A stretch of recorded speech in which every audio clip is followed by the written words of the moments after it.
The path through the churchyard is clear and well-trodden, and the scene ahead is gloriously pastoral. An undulating hill topped with trees, a patchwork of fields and swooping buzzards and kites overhead. Suddenly, a huge black dog appears on the path. It stands unnaturally still, looking directly at you, making no sound. Shadows seem to close in and you freeze to the spot. Then, quick as a flash, it's gone. You breathe out, feeling shaken. Did you imagine it? No, there are bound to be dogs around here. It's probably a farm dog. It's probably nothing to worry about. But this is not just any countryside walk. This is Meon Hill, site of witches' covens, rumoured gateway to hell, said to have been forged by the devil himself, and the location of a gruesome, unsolved murder. And you have just seen the black dog, a portent of disaster, of death, and you should be very worried indeed. Meon Hill stands in southwest Warwickshire near to the villages of Mickleton, Ilmington and Lower Quinton. The site of an Iron Age hill fort, Meon Hill is said to have been created by the devil when, in a rage, he kicked a pile of earth towards Evesham, intending to bury the new abbey being built there. The prayers of the brothers, or some say the intercession of a saint, ensured the safety of the abbey and resulted in the formation of the hill. There are tales of buried treasure, of gold coins hidden in the hill, but perhaps only the brave or foolhardy would go looking for it. As a site that leads directly to the underworld, Meon Hill is haunted by spectral hounds which can be heard baying as they hunt the area at night, as well as the black dog, a visitor from hell, believed to be the harbinger of doom. To see him is an omen of a terrible curse, perhaps even death. There have long been stories of witches meeting on the hill, holding nocturnal gatherings and casting the evil eye on locals. Nearby are the Rollright Stones, a place rich in pagan history and legend, where Warwickshire witches would go to dance and perform their rites. The hags of Shakespeare's Macbeth can easily be imagined atop Meon Hill. In 1893, in an essay on Warwickshire folklore, A.H. Hall wrote that witches' lore is indeed folklore in the strictest sense of the word, and in no part of England is it perhaps more abounding than it is in Warwickshire. In 1875, a woman named Ann Tennant was murdered by a man who accused her of being one of 16 witches in their village. Anne and her killer lived in Long Compton, not far from Meon Hill. Witchcraft was still a crime, in fact it remained so until 1951, and a newspaper report of Ann Tennant's murder trial records that a firm belief in witchcraft still survives in an entire district of South Warwickshire. Anne's murderer believed that if he could draw blood from her, any power she had over him would cease. He stabbed Anne several times with a pitchfork, a brutal slaying which was echoed some 70 years later in the murder of Charles Walton.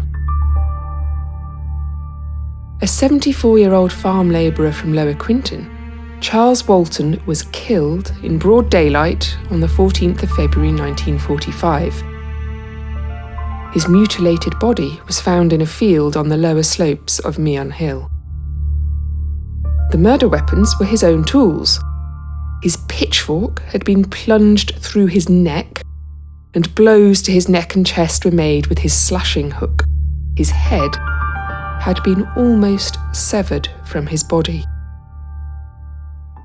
Some reports say that a cross-shaped symbol was carved into his chest, and rumours of witchcraft started to swirl.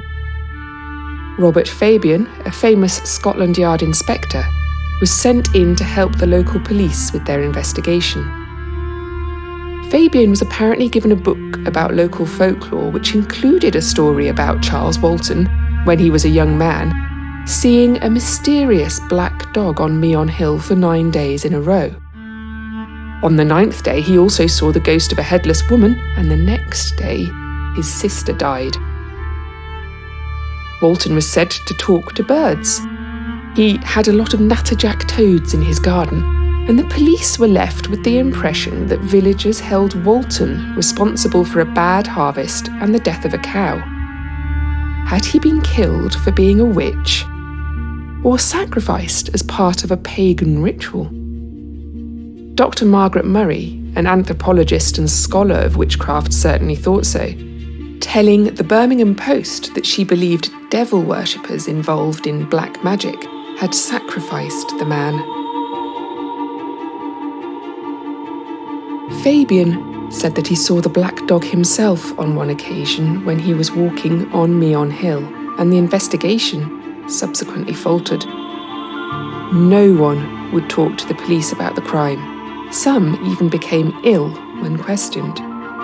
A dog was found hanging by the murder site, and Fabian wrote that they had to leave Lower Quinton, saying, "Maybe somebody in that tranquil village knows who killed Charles Walton.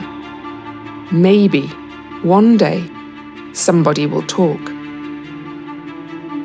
The case of Walton's murder remains unsolved today. Modern-day Lower Quinton is a pretty village with some of the expected thatched cottages, a village green, and a traditional local pub.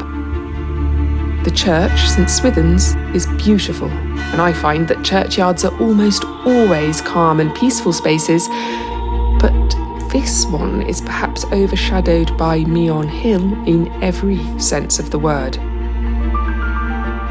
It is believed Charles Walton is buried here, though there's no headstone to be found. Lower Quinton does not enjoy the infamy that now attaches to its name, and as an outsider with a camera, I felt watched and unwelcome.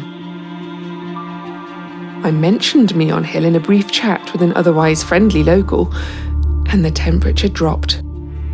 I got the distinct impression that it would be better for me to move along, but not before I was told there are people in this village who know exactly what happened that day, and they will never say. Unnerved, I was happy to leave Lower Quinton and the darkening sky over Meon Hill behind. Witches, hellhounds, the devil, and violent murder. As a site of occult events, sinister shadows, and still unspoken secrets, Meon Hill is indeed a hidden realm.